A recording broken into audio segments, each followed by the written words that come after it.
Selamat pagi anak-anak semua. Bagaimana kabar kalian hari ini? Semoga dalam keadaan sehat dan berbahagia nggih. Mengawali kegiatan pembelajaran hari ini, mari kita awali dengan mengucapkan Panganjali Umat. Om Swastiastu. Dan mari kita lanjutkan dengan berdoa bersama. Om Awigenam Astu Nama Sidem.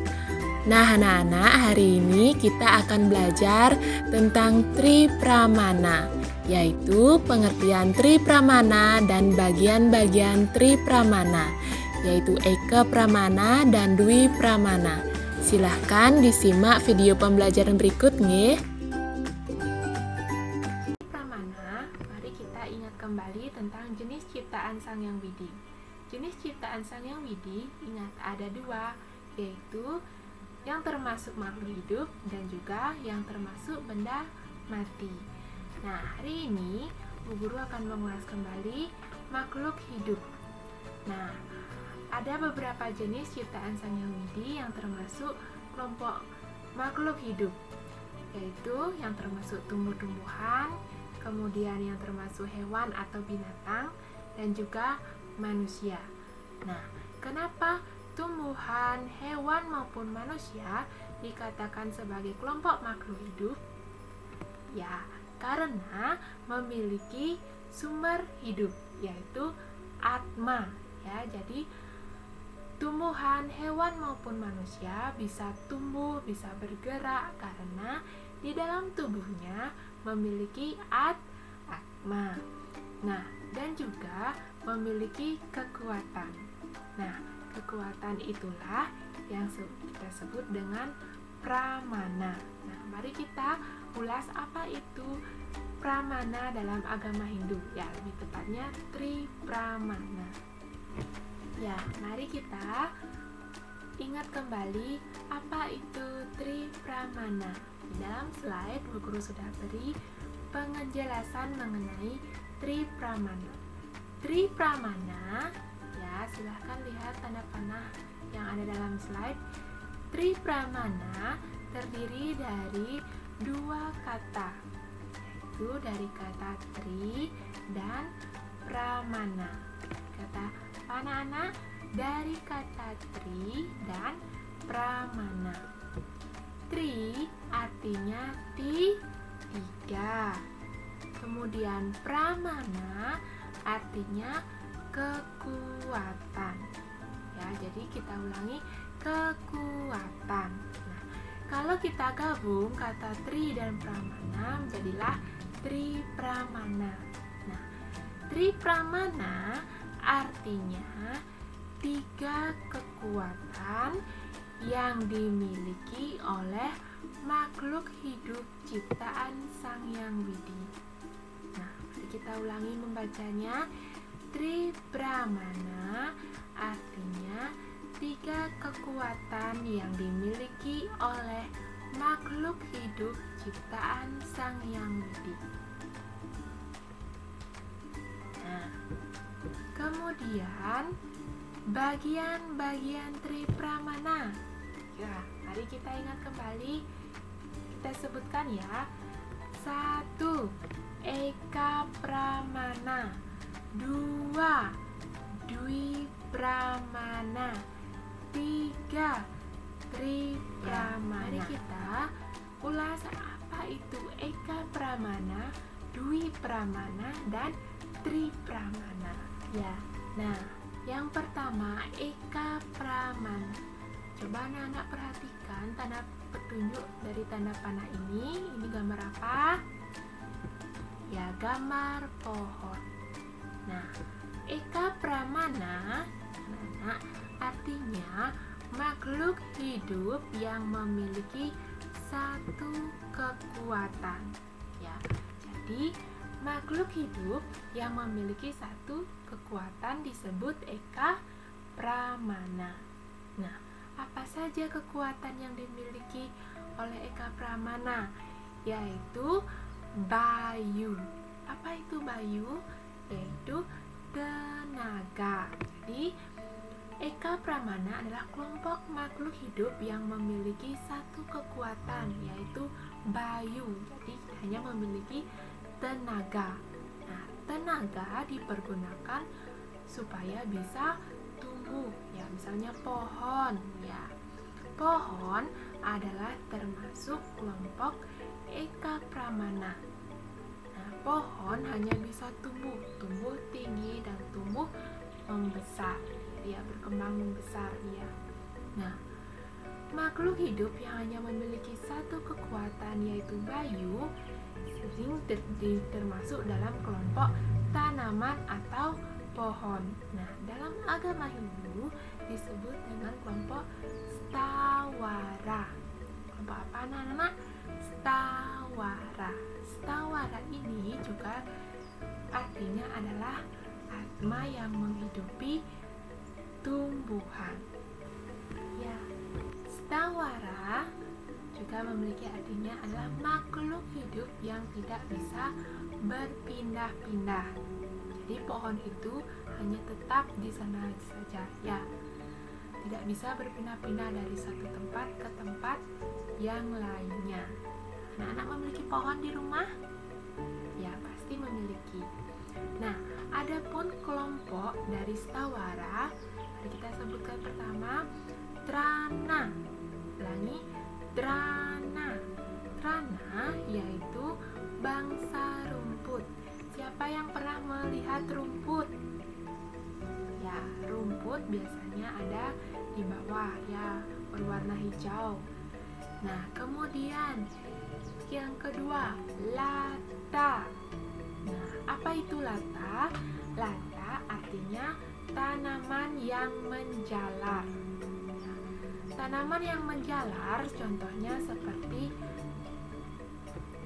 tanaman ubi. Ya, selain ubi mungkin ada yang lainnya yang merambat di tembok, itu namanya lata, ya, tergolong lata. Kemudian yang ketiga, taru. Taru adalah kelompok pohon, ya, misalnya pohon yang membesar, agak besar, kemudian kelompok semak juga termasuk taru. Nah, gambarnya Bu Guru berikan seperti ini. Ya, yang kemudian yang nomor 4, gulma, yaitu pohon yang memiliki bagian luar berkayu dan bagian dalamnya berongga. Nah, Bu Guru contohkan di sini adalah pohon bambu. Ya, siapa yang pernah melihat pohon bambu? Nah, pohon bambu memiliki di luarnya berkayu, tapi di dalamnya memiliki rongga. Kalau kalian belah, nah, di dalamnya memiliki rongga atau memiliki ruang, ya. Kemudian yang kelima, ini tanaman apa? Coba lihat dulu tanaman apa ini. Ya, ini adalah tanaman anggrek. Ya, tanaman anggrek termasuk kelompok yang kelima yaitu janggama. Artinya tanaman yang menumpang pada pohon lain. Nah, itulah tadi kelompok Ekapramana. Sekarang Bu Guru akan bahas mengenai kelompok yang kedua yaitu kelompok Dwipramana. Coba kalian perhatikan di slide yang Bu Guru kasih. Mari kita baca bersama-sama Dwipramana. Dwipramana artinya makhluk hidup yang memiliki dua kekuatan. Ya, ulangi, Dwipramana artinya makhluk hidup yang memiliki dua kekuatan. Ya, kekuatan apa saja? Yaitu kekuatan bayu dan kekuatan sabda. Ya, bayu, ya seperti tadi artinya adalah tenaga untuk tumbuh, berkembang. Ya, itu namanya bayu. Kemudian sabda. Apa itu sabda? Sabda artinya bersuara. Itulah, ya, sabda. Kemudian, nah, kelompok Dwipramana ini, nah, ya, ciptaan Sang Hyang Widi yang memiliki Dwipramana adalah kelompok satwa atau sering juga disebut dengan sato, ya, dalam agama Hindu. Satu atau satwa artinya hewan atau binatang. Nah, dalam agama Hindu ya, sebutan satu ataupun satwa ini juga sering disebut dengan janggama. Ya, tadi ada janggama, di hewan pun ada janggama. Ya, atma yang menghidupi tubuh hewan. Nah, juga bisa disebut dengan makhluk hidup yang berpindah-pindah.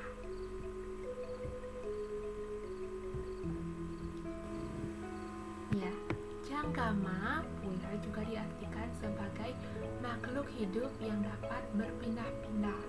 Ya, itulah yang termasuk janggama, misalnya seperti hewan. Ya, hewan bisa berpindah-pindah dari satu tempat ke tempat yang lainnya. Nah, kelompok satu atau satwa, termasuk kelompok janggama ini ada 3, dibagi 3. Itu yang pertama, apa itu? Swedaya. Mari kita sekali lagi membaca Swedaya.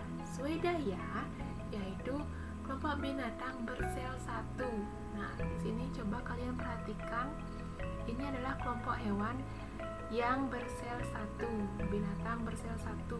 Ya, sering disebut dengan amuba.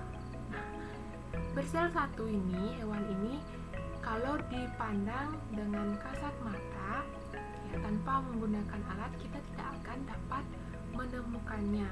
Nah, kecuali kita memakai mikroskop, namanya, yaitu alat khusus untuk melihat hewan-hewan yang sangat kecil, ya, seperti amuba ini.